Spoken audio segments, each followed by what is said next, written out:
Los alimentos.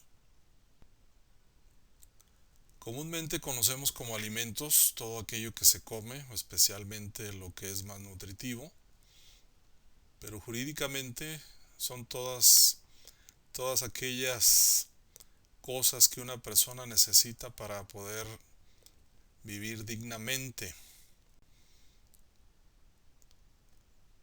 El contenido de los alimentos es la comida, el vestido, la habitación, que es un lugar donde habitar, asistencia en caso de enfermedad, gastos médicos, hospitalarios, medicinas, atención a las necesidades psíquicas. No solo de pan vive el hombre, también hay que alimentar la mente. Afectiva, es muy importante dar afecto, amor, sobre todo a los menores. Sano esparcimiento. Gastos funerales. Esto incluye pues que tenga el fallecido una ceremonia, una cajita y un lugar donde ser depositado para que tenga una salida digna. Respecto de los menores, abarca la educación básica, que es el kinder, primaria, secundaria y preparatoria. Se debe de aportar, se debe proporcionar un arte, oficio, profesión que sean adecuados a las posibilidades y las aptitudes del menor. Esto puede ser desde zapatero, sastre, cualquier profesión que dé un ingreso, una manera de vivir al menor. La fundamentación de los alimentos se basa en el principio de ayuda mutua que debe existir entre los familiares, que es un efecto del parentesco. Es una obligación natural que ya se sabe que se tiene, de acuerdo al principio de solidaridad familiar, que deben de ayudarse entre todos. La ONU ha considerado a los alimentos un derecho humano, de tal manera que si la familia no puede proporcionarlos, el Estado debe de hacerlo. Y pues también la comunidad internacional cuando el Estado no lo puede hacer. Esto lo hemos visto, por ejemplo, en el caso de desastres naturales. No es lo mismo los alimentos que la obligación alimentaria. Los alimentos es la parte material, todo aquello que se da, todo aquello que se recibe. En cambio, la obligación alimentaria es una relación jurídica que existe entre el acreedor y el deudor, el cual les da derecho a pedirlos y la obligación de proporcionarlos. Los sujetos que están obligados a dar alimentos, en primer lugar, son los parientes, eh, parientes consanguíneos, todos aquellos en línea recta sin límite de grado y en colateral hasta el cuarto grado, y los civiles también. Los cónyuges tienen que darse alimentos, no son parientes, pero tienen una relación jurídica que los obliga a darse alimentos. Los padres deben de dar alimentos a sus hijos y estos a su vez a sus padres cuando tengan la necesidad. El adoptante al adoptado y el adoptado al adoptante cuando tenga necesidad de recibirlo sus padres. El huérfano tiene que dar alimentos a la institución que lo ayudó. Si es egresado del Cabañas, pues hay que darle alimentos a esa institución, no a todos, de manera simbólica, a uno solo.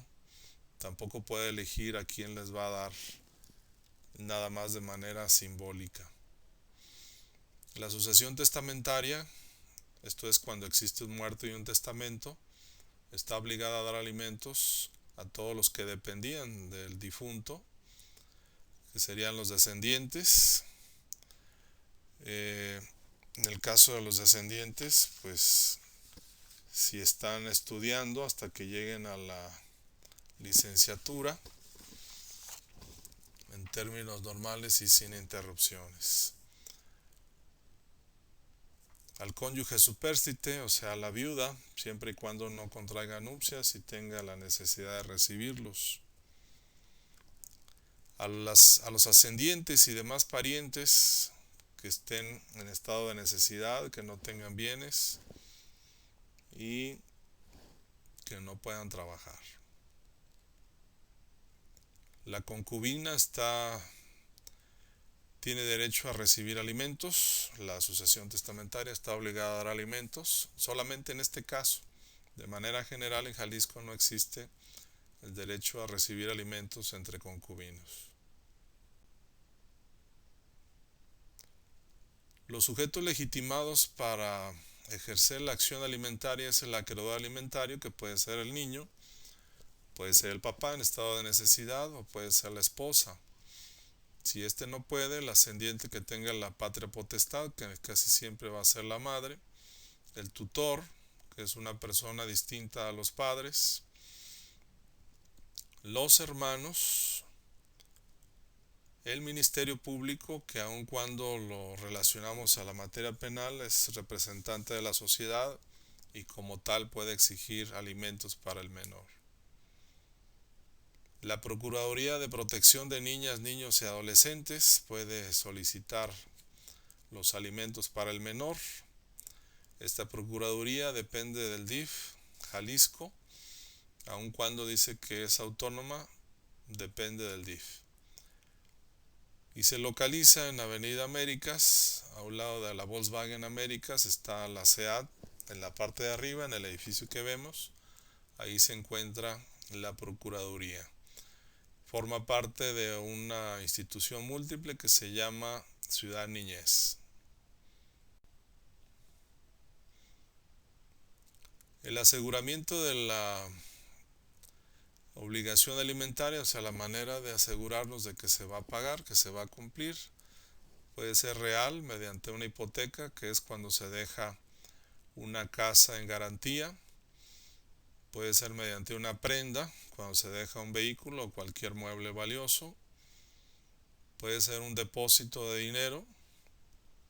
Y personal, mediante una fianza, que es cuando otra persona responde por nosotros.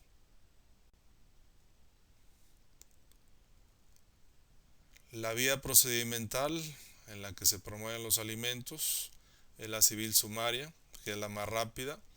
El código nos indica que debe de ser por ahí, no es una cuestión que tengamos que elegir, sino que es forzoso irnos por esa vía. La competencia es el juez del domicilio del acreedor y del deudor, a elección del primero, de tal manera que si el acreedor vive en Guadalajara y el deudor vive en Colima, él decide dónde demandar. Entonces lo más lógico es que lo va a hacer aquí en Guadalajara y solamente va a ir a Colima a emplazar, y el que va a tener que hacer los gastos pues es el deudor al venir a litigar a este lugar. Los tipos de alimentos son los provisionales, que quiere decir por mientras se tramita el juicio. Estos alimentos se establecen en el auto de admisión cuando no se ha emplazado todavía el demandado, o sea que no se le da oportunidad de escucharlo, pero eso lo hará valer en su momento cuando sea emplazado. Los definitivos son los que se establecen en la sentencia definitiva. Ahí ya se escuchó al demandado y pueden variar porque el demandado puede acreditar que no tiene tantas posibilidades y que el acreedor no tiene tantas necesidades. Aun cuando se llaman definitivos, en cualquier momento podrán ser modificados. Los alimentos caídos son los que no se han pagado, los que se adeudan. Estos tienen una presunción en contra, que es que si no se pagaron es porque no se necesitaron. Entonces hay que destruir esa presunción. ¿Cómo? Pues demostrando que se tuvo que recurrir a deudas, por ejemplo, para poder satisfacer esos alimentos. Si el acreedor manifiesta que los alimentos los pagó mediante el esfuerzo de su trabajo, pues entonces no se le van a pagar porque no los necesitó. Los futuros son los alimentos que vienen para después. Por ejemplo, un niño que tiene 1 año, el juez tiene que valorar que en su momento ese niño va a necesitar los alimentos durante al menos 17 años más, entonces tiene que asegurarse de que estén disponibles. Características de la acción alimentaria. Es recíproca porque el que los da tiene a su vez el derecho de pedirlos. ¿Qué pasaría si el obligado, en su momento el papá, no los dio y ya cuando está viejo los pide? ¿Se le tienen que dar? Pues sí, porque no es una situación condicional, sino que una persona, aunque no cumpla, tiene derecho a recibirlos cuando tenga la necesidad. O sea, aunque no haya cumplido, una persona tiene el derecho y la obligación de darlos y de recibirlos. Proporcional. La pensión se tiene que establecer de acuerdo a las necesidades del acreedor y a las posibilidades del deudor. Esto se tiene que valorar para el momento de establecer la pensión, que sea suficiente para satisfacer las necesidades del acreedor, pero sin lesionar los derechos del deudor. Los jueces lamentablemente confunden esta situación proporcional con la porcentual, de tal manera que establecen su pensión mediante un porcentaje. Cuando ustedes van a los juzgados, en su escritorio el juez tiene una tabla como los taqueros que dice un taco 10 pesos, 2 tacos 20 pesos, 3 tacos 30. En este caso no dice tacos, dice niños. Entonces ellos de esa manera establecen la pensión que se les solicita. Un niño 10%, 2 niños 20%, 3 niños 30%. Les voy a platicar el caso de María Mercedes, que es una hermosa mujer que vive en Santa Cecilia. Ella en una ocasión conoce a un hombre rico y se casa con él. Bueno, casi se casa. En una ocasión, andando por la Facultad de Derecho, impresionada por la belleza de nuestra escuela, ve un vehículo muy nuevo, muy elegante, que era conducido por un sujeto que le llamó la atención porque era muy bien parecido. Lo vio, él la vio, se vieron, se enamoraron y al poco tiempo pasó lo que tiene que pasar y tuvieron un hijo. María le dice al sujeto pues que está embarazada y que pues quiere que se haga responsable. Él le dice pues no, es que yo no tenía eso planeado, pues yo tampoco. Pues no seas ingrato, pues al menos reconócelo, regístralo y ya aunque sea, ¿no? Le dice es que yo vivo en la Ciudad de México. No importa, chilango, pues ya que lo que pasa es que yo soy el gerente nacional de la Coca-Cola y me tengo que ir. Bueno, pues como te dije, antes de que te vayas, pues regístralo. Y así lo hace, muy responsablemente lo registra y María Mercedes se consigue un abogado ya que nació el chiquillo, presenta la demanda y el juez la recibe. El juez ve que es un niño y establece una pensión del 10% del sueldo del obligado. El abogado se va en un viaje en autobús a la Ciudad de México, llega a la planta nacional de la Coca-Cola, no lo dejan entrar, dura varias horas ahí esperando hasta que por fin lo dejan entrar y el gerente le dice ¿qué es lo que quieres? Vengo a requerirte por el 10% de tu sueldo. ¿Y tú sabes cuánto gano? Pues la verdad no. Pues mira, por tu traje de Milano ya muy gastado, adivino de que no has de ganar mucho. Entonces imagínate que gano 100,000 pesos. No gano eso, pero tú imagínatelo para que no te vayas a infartar. El abogado saca de entre su traje una calculadora todavía llena de mezcla, la sacude, hace su regla de 3, saca el porcentaje, el 10% de 100,000 pesos son 10,000. Tráiganle al abogado 10,000 pesos en billetes de 20 y de 50 y se hace un montón de billetes. Préstenle una bolsa de esas que nos trae la Panamericana el dinero para que se lo pueda llevar. Y el abogado muy feliz se regresa a Guadalajara en un autobús, en el de las 6, el guajolotero de las 6. Viene muy contento con su dinero en su costal. Nadie duda de que lleva dinero, no, nadie sospecha. Creen que lleva papas y pues no pasa nada.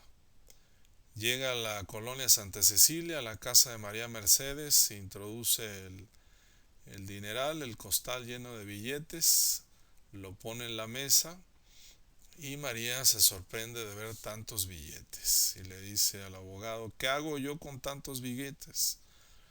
Pues lo primero, págueme. Ah, sí, tiene razón, abogado, aquí tiene sus 2,000 pesos.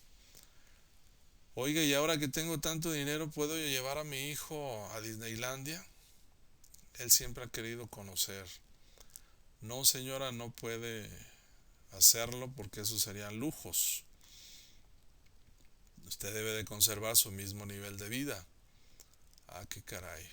Cada año lo llevan al niño a trompo mágico, siempre y cuando se porte bien, pero como nunca se porta bien, es un demonio, nunca va. Y si fuera, le pagan la entrada, entonces no gasta nada. Oiga, ¿lo puedo meter al colegio ahora que tengo tanto dinero? No, señora, usted tiene que mantener su mismo nivel de vida. El niño va a la escuela pública y pues no le cobran nada. Y con eso de que le han dicho que no pague cuotas, pues menos. En este caso, el juez tomó en cuenta las necesidades de este niño, las posibilidades del papá, pues ni siquiera sabía cuánto ganaba. Entonces el juez no cumplió con el 442 que dice que la pensión debe ser proporcional. Pero en la segunda parte de la historia sucede que María Mercedes ni siquiera se llama así, se llama Marie Merced. Y ella vive en Puerta de Hierro. Y efectivamente un día andaba por acá caminando por nuestra escuela, dándose un baño de pueblo. Y pues al pasar ve el vehículo, ve al sujeto. Y pues le llama la atención tanto la escuela como el vehículo. Dice: la escuela mira como mi kinder. El vehículo dice: ah, mira como los bochitos de mi papá. Se ven con el chofer, el sujeto que maneja el vehículo, se enamoran y pasa todo lo que tiene que pasar y la hace un niño. Marie Merced, contrata a un abogado más elegante, hace una demanda, la presenta, le llega al juez y determina una pensión del 10%. El abogado más elegante se va en un vuelo de Mexicana en primera clase a la Ciudad de México a diligenciar el exhorto. Llega a la planta nacional de la Coca-Cola y se encuentra el demandado ahí en el estacionamiento jugando rayuelita con sus compañeros. Y el abogado se le hace buena onda que está el gerente jugando con sus empleados. Le dice: oye, vengo a requerirte por el 10% de tu sueldo. ¿Y cuánto es, abogado? Pues ¿cuánto ganas? Yo gano 1,000 pesos. ¿Cómo 1,000 pesos? Sí, lo que pasa es que yo soy el chofer del gerente. Ah, qué caray. El abogado saca de su traje nuevecito Hugo Boss una calculadora chapeada de oro de 24 quilates y hace su regla de 3, su cálculo, y son 100 pesotes. Y el demandado dice: mire, aquí está 100 pesos, un solo billete. Y ya, pues se viene un tanto confundido el abogado, pero cuidando su billete que trae en el pantalón, es el único billete que trae, él usa puro dinero de plástico. Se viene en el vuelo de Mexicana, el de la tarde, siempre agarrándose la bolsa del pantalón, cuidando el billete, y llega aquí a la ciudad de Guadalajara a Puerta de Hierro, no lo dejan entrar. Ahí dura unas horas esperando hasta que por fin Marie autoriza que pase. Entra a la casa, a la residencia de Marie y le da sus 100 pesotes. Y ella le dice: abogado, ¿eso para qué me sirve? Ni siquiera para pagarle a usted. Usted me está cobrando 10,000 pesos. Por cierto, págueme. A mí en la escuela me cobran 10,000 pesos mensuales para el niño. ¿Cómo voy a pagar con 100 pesos? Mire, ¿qué le parece si lo mete aquí a una escuela pública que está fuera de Puerta de Hierro? Muy buena, yo la recomiendo. Y ni siquiera le van a cobrar cuotas. No, ¿qué le pasa, abogado? Eso sería un sacrificio. Yo no puedo bajarme de mi nivel de vida, debo de mantenerlo. Cada fin de semana lo llevo a Disneylandia. Ya cuando llega todos lo conocen. Dicen: ya viene el chiquillo sangrón otra vez. Y el otro: ¿qué onda, Pluto? No, pues yo les recomiendo que lo lleve aquí a Trompo Mágico. Se pueden ir hasta caminando. Yo le doy unos pases para que no le cobren. No, ¿qué le pasa, abogado? Esos serían sacrificios. ¿Cómo voy a llevar a mi hijo ahí? Le da urticaria ahí con la chusma. En este caso, ¿el juez tomó en cuenta las necesidades del niño, las posibilidades del papá? No. Entonces está incumpliendo lo que dice el 442, de que tiene que ser una pensión proporcional. A prorrata quiere decir que tanto el derecho como la obligación se dividen en partes iguales, ya sea entre los sujetos obligados, que puede ser la mamá y el papá, aclarando que si uno de ellos tiene a los hijos, cumple nada más con el hecho de tenerlos. Si son varios sujetos que van a recibir la pensión, pues se va a dividir entre todos ellos el derecho. Subsidiaria quiere decir que si no pueden pagar los más cercanos, entonces tendrán que hacerlo los más lejanos. Por ejemplo, si se demanda al papá y mágicamente le desaparece el sueldo y las posibilidades, pues entonces sigue el abuelo. Si ustedes embargan al abuelo, van a ver que también mágicamente le regresan las posibilidades. Imprescriptible. El derecho a recibir alimentos no prescribe, pero los alimentos sí prescriben a los 2 años. O sea, si un muchacho a los 17 años reclama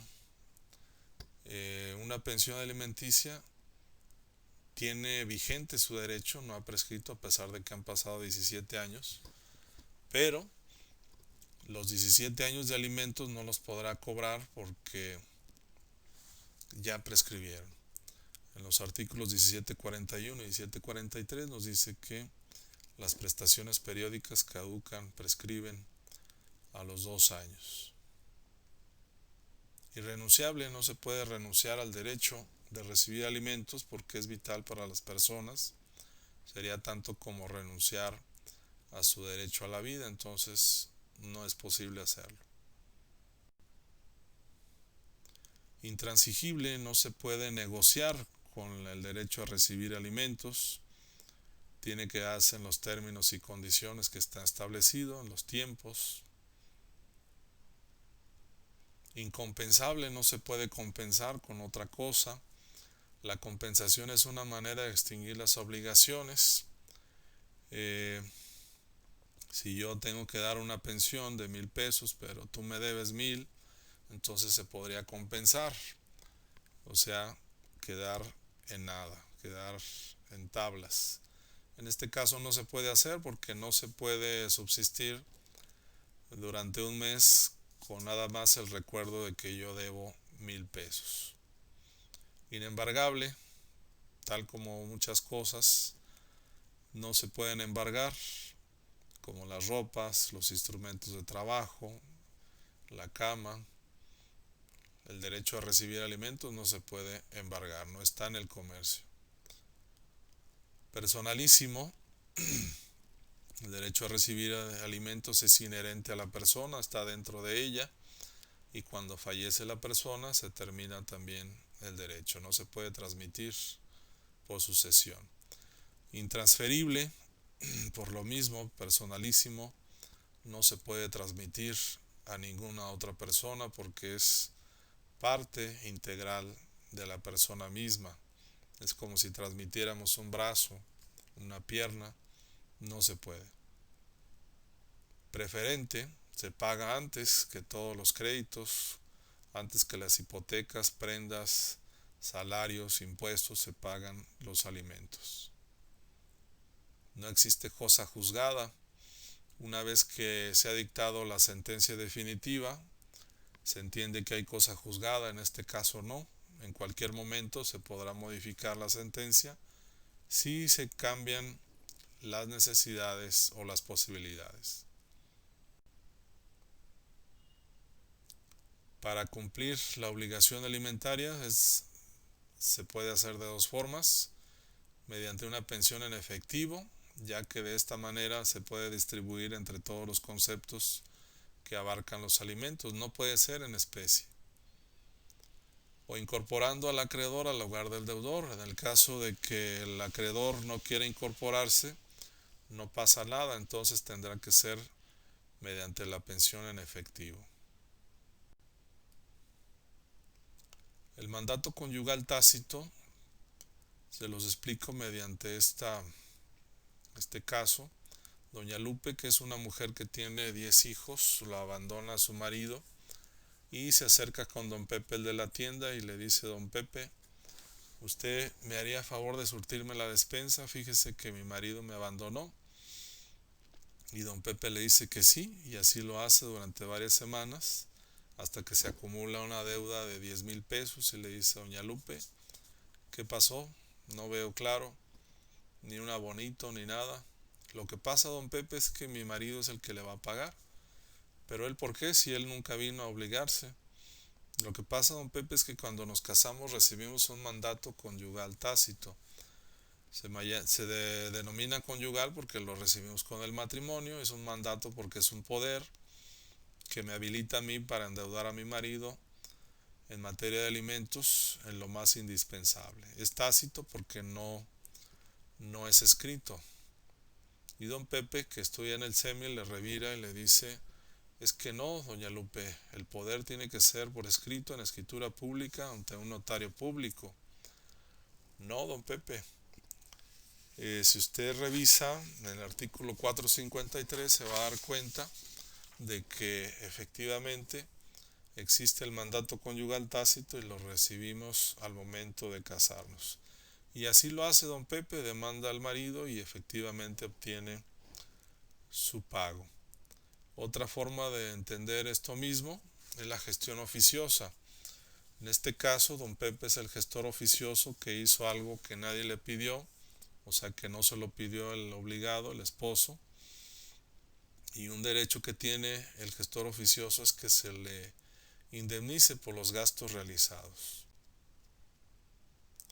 La terminación de la obligación alimentaria es cuando se deja de tener necesidades o se deja de tener posibilidades. ¿En qué caso podría un niño no tener necesidades? Pues que reciba una fuerte suma de dinero, en la cual puede ser que tenga más dinero que el padre, entonces se extingue la obligación alimentaria. Si el papá efectivamente se queda sin trabajo, no puede trabajar, pues se termina la obligación alimentaria. Cuando ocurra la injuria, falta o daño graves del acreedor al deudor, o sea que haya una ingratitud. Por vicios y falta del trabajo, esto solamente aplica para mayores, no para menores, de tal manera que si el hijo ya es mayor de edad y se la pasa en el vicio y no trabaja, pierde su derecho a recibir alimentos. Igual para la esposa, en el caso de que tenga el derecho a recibirlo y que se dedique al vicio o que no trabaje pudiendo hacerlo. El abandono del hogar del deudor, cuando el acreedor aceptó incorporarse y si abandona, pues pierde su derecho. por el hecho de haberse incorporado y después abandonar. Cuando el menor deje de serlo, el artículo 434 nos dice que la obligación alimentaria termina a los 18. En el resto del país, la mayoría de las legislaciones no tiene un artículo como el nuestro que dice cuándo se termina el derecho de recibir alimentos. Entonces se aplica una jurisprudencia que dice que si al llegar a la mayoría de edad están estudiando, continúa su derecho a recibir alimentos siempre y cuando estudien un grado acorde a su edad y sin interrupciones, en condiciones normales. Para nosotros no aplica esa jurisprudencia porque sí tenemos un artículo que dice cuándo termina la obligación alimentaria. Entonces, aquí en el estado los tribunales federales emitieron una jurisprudencia pues con dedicatoria para nuestro estado, aunque pues todas las jurisprudencias tienen efectos federales. En esta jurisprudencia se establece que si los padres no han cumplido con la obligación de proporcionar una profesión a sus hijos, al llegar a la mayoría de edad, si no lo han hecho, que pues obviamente no lo han hecho, continúa la obligación alimentaria hasta que terminen una carrera donde pues se les fije esa profesión. O sea, lo mismo pues, pero de otra manera. En el 2014 se reforma el Código Civil del Estado, el 434, que dice ahora que si al llegar a los 18 años están estudiando, este derecho a recibir alimentos se prolonga hasta los 25, que es más o menos cuando se termina una carrera, siempre y cuando estudien en condiciones normales, sin interrupciones y de acuerdo a su edad. En el caso de que se vuelvan a tener necesidades o posibilidades, pues se reanuda la obligación alimentaria, entonces más que una terminación sería una suspensión.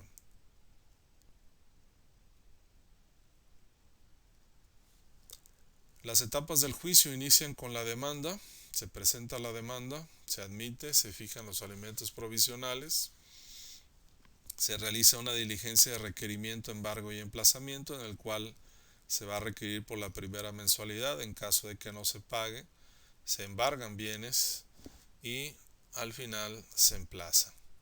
Se gira oficio a la empresa, en su caso, que se ha embargado el sueldo para que inicie el descuento.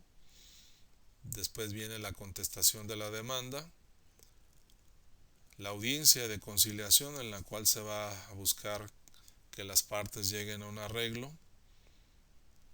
Después viene el periodo de pruebas, la audiencia de pruebas. Al inicio se admiten las pruebas, se fija fecha para la audiencia de desahogo de pruebas, se desahogan y luego viene la etapa de alegatos en la cual los partes pueden alegar en su beneficio.